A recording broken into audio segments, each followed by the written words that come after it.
Une rencontre à présent avec un jeune Houdinois de 26 ans, passionné par la magie. Depuis une dizaine d'années déjà, il propose des spectacles et des animations et il rêve désormais de pouvoir ouvrir son école de magie.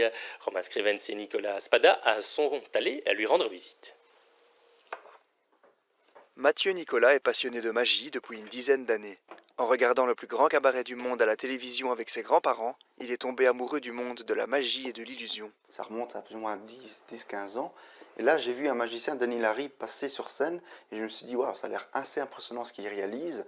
Faire disparaître quelqu'un, faire apparaître un animal. Et je me suis dit, bon, on va essayer de faire des petites vidéos sur Internet. J'ai commencé YouTube à l'époque, avec mes parents, donc dans ce cas-là, fabriquer mes petits tours de cartes.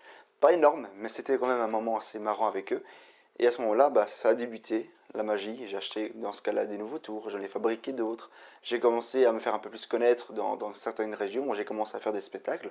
Ce jeune homme de 26 ans a déjà fait plusieurs animations et spectacles, notamment pour les enfants.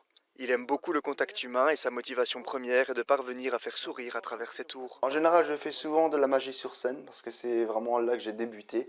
Après, j'aime bien aussi aller voir faire un peu du close-up, donc c'est-à-dire faire de la magie auprès des tables, dans les restaurants, auprès des personnes, et faire des petits tours un peu humoristiques. Donc, par exemple, je donne une baguette, elle se casse directement, la personne rigole. Et moi, simplement, le fait de voir un enfant qui rigole, qui a des étoiles dans les yeux, moi je me dis j'ai réussi mon travail. Mathieu Nicolas, surnommé le Masque Blanc, n'est pas encore très connu dans la région du centre. Il ne manque cependant pas d'ambition et a des projets plein la tête. Là, j'aimerais bien, c'est pouvoir lancer enfin mon école de magie, une SBL de magie que j'ai envie de lancer. Mais dans ce cas-là, il faudrait que j'arrive à trouver le lieu idéal. Parce que je sais que dans la région de l'Alvière, il y a des endroits qui sont vraiment super, que j'aimerais bien trouver le moyen d'avoir cet endroit, le louer, qu'importe où l'acheter. Mais j'ai envie d'avoir mon école de magie où je peux apprendre aux enfants ma passion. Et par la suite, représenter devant les autres, devant les parents, un petit spectacle, un petit show, avec les tours qu'ils ont pu apprendre sur la semaine. Pour rendre la magie accessible à tous, il a créé un livre il y a quelques années où il dévoile les ficelles de plusieurs tours qui sont assez simples à réaliser. J'ai pu créer des petits tours dedans, justement à portée des mains des enfants, pour dire que la magie, c'est quelque chose que tout le monde peut faire.